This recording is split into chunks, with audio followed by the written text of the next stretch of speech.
Hello students, quiz time में एक method मेरा, एक मेथड आपका। मेरा मेथड देखिए, तो देखिए आज क्वेश्चन है कैलकुलस का फंक्शन चैप्टर से। देखिए आपके पास एक फंक्शनल इक्वेशन कुछ गिवन है और आपको निकालना क्या है, f2 का वैल्यू। ठीक है, तो एक मेथड ये है कि डायरेक्ट वैल्यू पुट करके ही इसको सिंप्लीफाई किया जा सकता है। जैसे हमें f2 निकालना है ना, तो ये काम करते हैं, यहाँ पे 2 है, x का वैल्यू 2 पुट कर देते हैं। ठीक है, इस इक्वेशन में। ठीक है, तो यहाँ पे हो जाएगा f2 एंड देन प्लस ये हो जाएगा मेरे पास f-1 which is equal to ये मेरे पास होगा 3 और इसको इक्वेशन 1 मान लेते हैं। ठीक है, अब f2 निकालना था, आ गया f-1, मतलब f-1 भी निकालना है। तो अगेन देखो यहाँ पे -1 दिख रहा है ना, तो आपको x इक्वल टू -1 पुट कर देना है।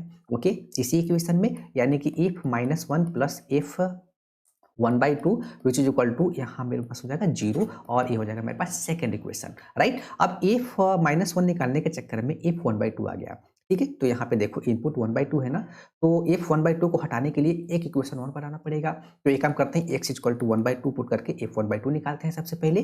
तो f1/2 यहाँ पे पुट करूंगा तो f1/2 मतलब x की जगह एंड ये मेरे पास हो जाएगा f2 which is equal to, ये मेरे पास हो जाएगा 3/2 और ये मेरे पास हो गया थर्ड। ओके, सबसे पहले f1/2 को हटाइए। उसका सबसे आसान मेथड ये है कि हम लोग थर्ड माइनस सेकेंड, यानी कि इन दोनों को माइनस कर ले, तो ये घट हट जाएगा और बचेगा मेरे पास f2 and then minus f-1 which is equal to कितना आ गया 3/2 और इसको हम लोग फोर्थ मान ले क्या।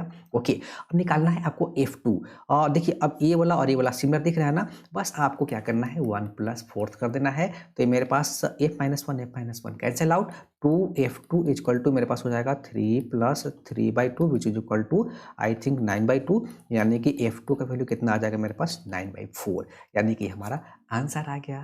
Thank you.